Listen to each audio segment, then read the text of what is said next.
Consumers are slowing their spending, and there's talk of the US dollar weakening. Sounds bad, right?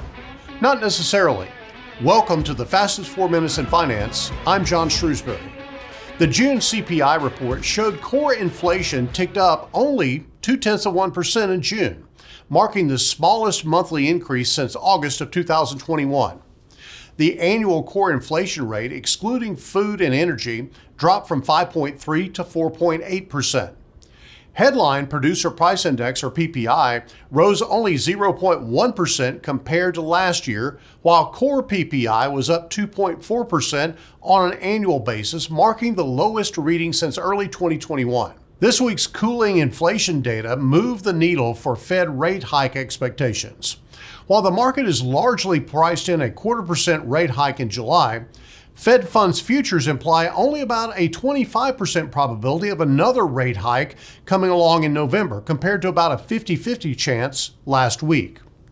The potential end of the Fed's rate hiking cycle has weighed on the US dollar index.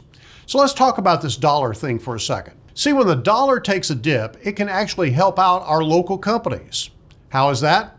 Well, their stuff becomes more attractive to buyers overseas because it's cheaper for them in their own currency. But what about the flip side? When we've got a weaker dollar, it could mean some imported goods get a little pricier. So you might notice some things costing a bit more at the store. Historically, a weaker dollar has been good news for both the economy and the markets and commodities. The S&P 500 technology sector could see continued highs from a weaker dollar, as 58% of revenue from that sector originates from overseas. Commodities, especially metals, are another beneficiary of a weaker dollar. Gold is the most inversely related commodity to the dollar and is showing renewed signs of technical strength following its recent pullback. For investors, especially those of you nearing retirement, it's crucial to stay in the loop during these dollar roller coasters. Keep an eye on how things might be affecting your investments and consider diversifying to spread the risk.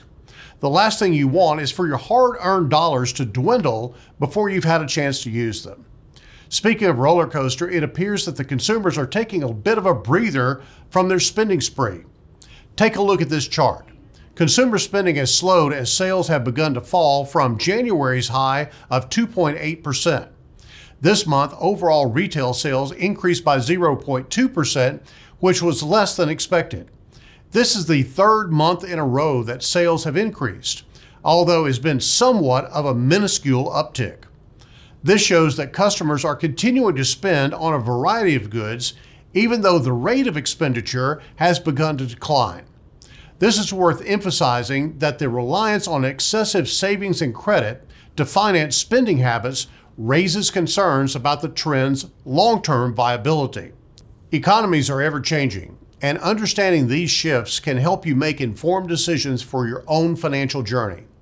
Remember, true financial independence doesn't require a crystal ball. Just stay informed, invest for the long haul, and make smart choices. And if you aren't sure how to do so, given how much of a roller coaster the economy can be, a written financial plan can be your guide. Just be sure to stay seated, buckle your seatbelt, and keep your hands and feet inside the ride at all times. Thanks for watching.